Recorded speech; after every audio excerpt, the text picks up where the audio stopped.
Olá, meus queridos e minhas queridas, muito boa noite, sejam muito bem-vindos a esta terça-feira, dia 27 de abril de 2021. A título de mensagem, eu quero compartilhar com vocês o texto de Romanos capítulo 8, do versículo de número 26 ao 30, e eu lerei na medida da exposição.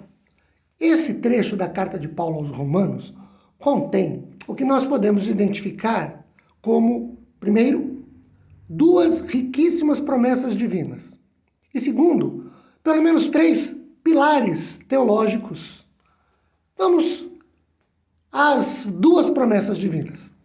A primeira promessa está no versículo 26. Da mesma maneira, também o Espírito nos ajuda em nossa fraqueza, porque não sabemos orar como convém, mas o próprio Espírito intercede por nós com gemidos inexprimíveis. Queridos, a frase "o Espírito ajuda em nossa fraqueza", segundo Moody, a fraqueza aqui é a nossa incapacidade de analisar situações e orar inteligentemente sobre elas.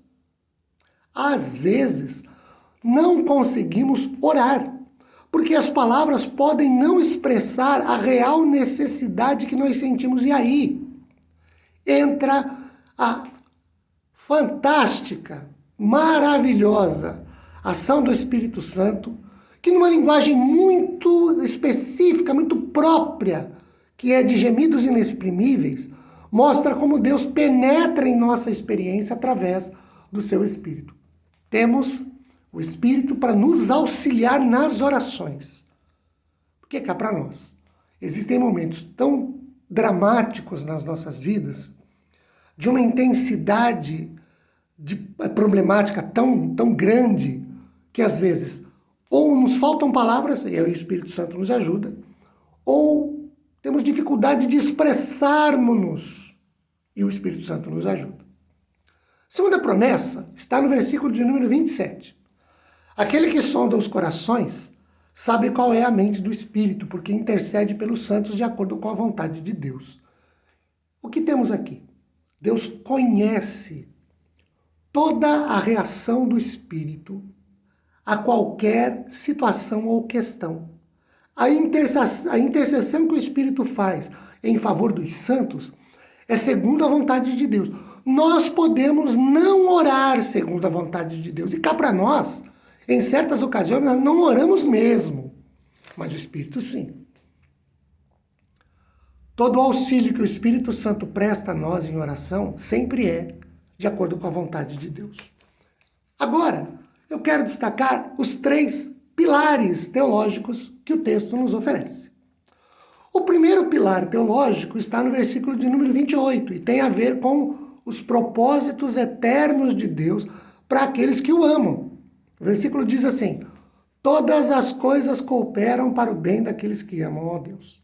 Queridos, Paulo coloca a frase "aqueles que amam a Deus" para que não haja dúvidas sobre quem são os que estão envolvidos nas coisas que cooperam para o bem. Essas coisas que cooperam para o bem são apenas e tão somente para aqueles que continuamente expressam amor a Deus, tanto por meio de atitudes quanto por atos.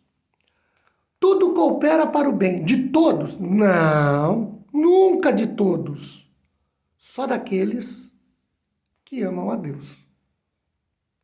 Todos amam a Deus? Não é bem assim. O texto continua. O segundo pilar teológico que eu quero destacar está no versículo 29. Aos que de antemão conheceu.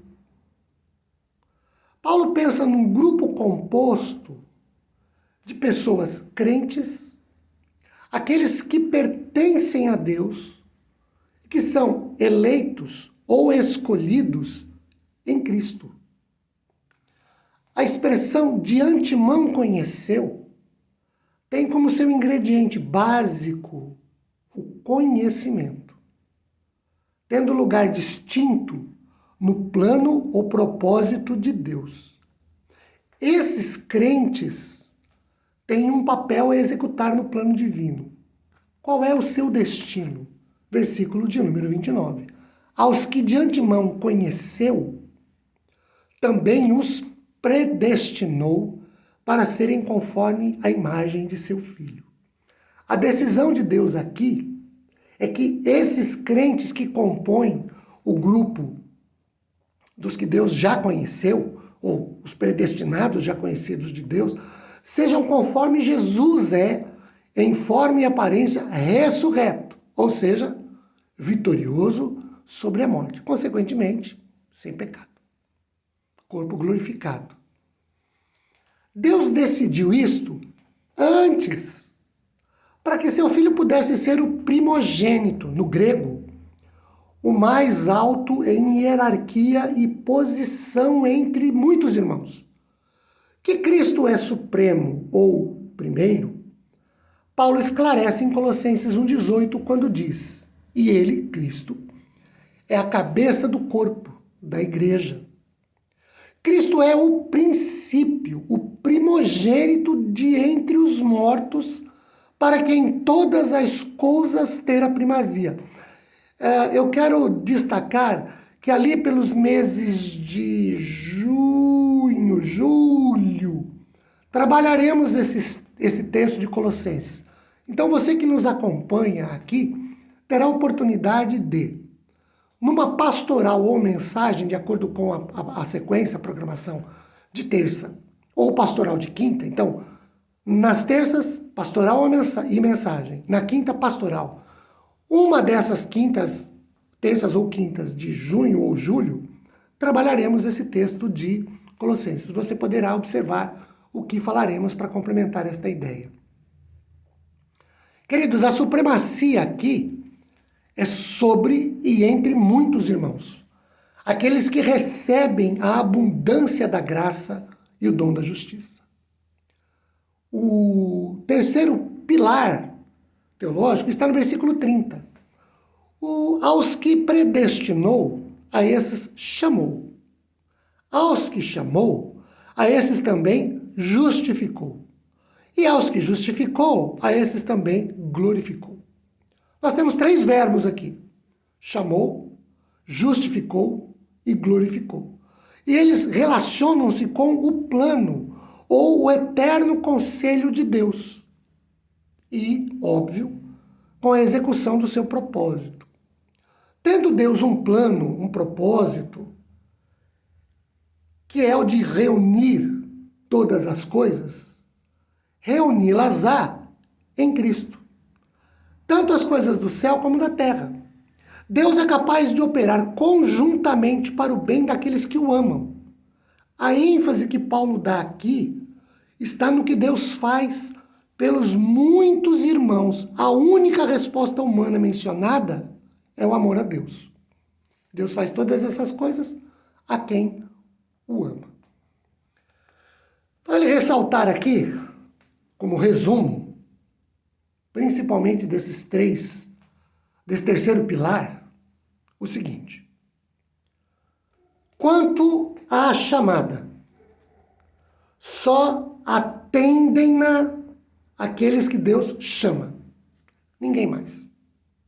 Se Deus não chamar, ninguém vem, e só vem quem Deus chama. Ponto.